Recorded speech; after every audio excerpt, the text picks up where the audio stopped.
This story is from college, and it's always a surprise that I'm alive to anyone who hears this story. My name is Alec, and I'm 29 now. This all happened in college when I was about 23 and my friend Oliver was 22. This took place in our sophomore year. However, we had known each other since freshman year. This needs a bit of backstory, otherwise it makes no sense how this happened. I met Oliver in one of my marine biology courses freshman year. I lived on campus, as did he. We shared a dorm, but despite that, I didn't know him until class. The first thing that year was to get a lab buddy, and I got put with Oliver. He wasn't quiet, but definitely not boastful either. He went to parties and whatnot, but he cleaned our room when he had the time, and he did dishes, so he was alright in my book. He and I grew close over the year, but once the year was over, things changed quite a bit. Now, if you don't know, during summer break, they normally kick you out of the dorms unless you have some pressing reason to stay. So I went on a trip back to Ireland to visit family, and Oliver went home as well. By now, you've noticed that I haven't said where Oliver lived or where the campus is, and that comes with reasoning. I can't.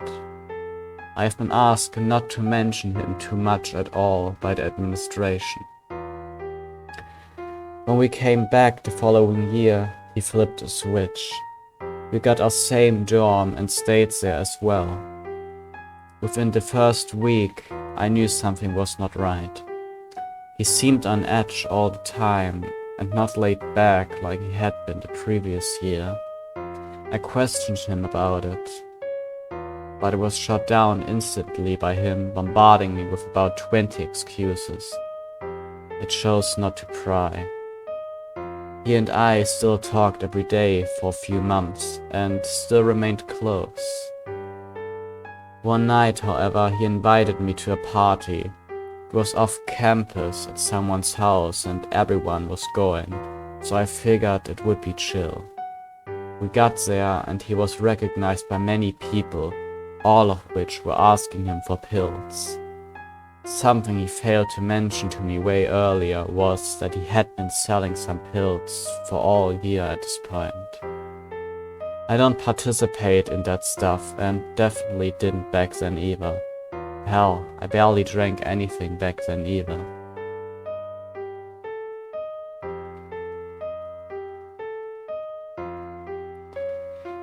These two decisions to not drink or take pills saved my life that same night. About 2 to 3 hours into the party, I was exhausted and decided I was heading back home. I went to look for him and couldn't find him anywhere. I searched a few rooms before coming to one room that was at the end of a hallway and the furthest from the front door. I went to turn the handle and it was locked. Whatever, right?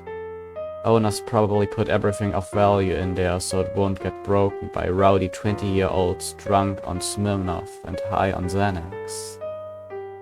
I stepped back from the door for a moment, then turned to walk away. As I turned, I saw blood on the ground right outside the door. I guess I should have mentioned this way earlier, but I'm actually a homicide detective now. I dropped the whole marine biology thing once this happened. But anyway, it wasn't just a few drops of blood, or even a puddle.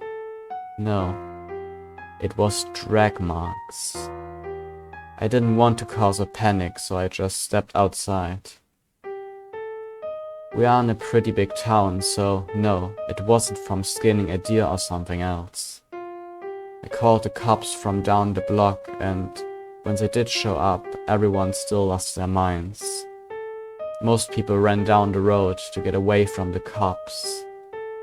I just stood next to the cops explaining what happened and everything else. I stood back while 2 cops went in and another 2 stayed outside with me. After a moment, I saw the cops walk back out. and they looked terrified. I overheard the radio and they called for 4 Coronas vans. I was confused for a while and had no clue what was going on. I was finally put into the back of a cop car and taken down to the station where I was questioned until morning. When I went back home, all of Oliver's stuff was gone. TV, clothes, books, computer, everything was just wiped from the room. I was asked to return 4 days later to the police station, where they brought me into a room. They showed me a picture of Oliver and asked who he was. I explained that he was my roommate and close friend. I added that he's the one who dragged me to the party. The 2 cops asking me questions stood in silence for a moment, just staring at me looking baffled. It was explained to me that Oliver owned the house we went to, and he's the one who was housing the bodies. The bodies of his mother, father, and 2 brothers. I broke down as they showed me the photos of the crime scene and how they had been there a little over a week. Finally, after I settled back down, they pulled one more thing out. It was a journal. It was completely black with white pages, and they flipped it to one page in particular. The page went something like this: Mom, Dad, Jacob, Marcus, Alec, Megan. My name was there. It was explained to me that this was his hit list, essentially. Megan was his girlfriend for a while. I still don't know why I was put on the list. However, as I'm writing this, I'm on a plane to a prison in the middle of nowhere. Oliver was prosecuted and tried. He was found guilty of every count they gave to him. He's on death row and his execution is next week. I'm hoping he will speak with me and I can finally find out why my name was on that list. Signed, Alec.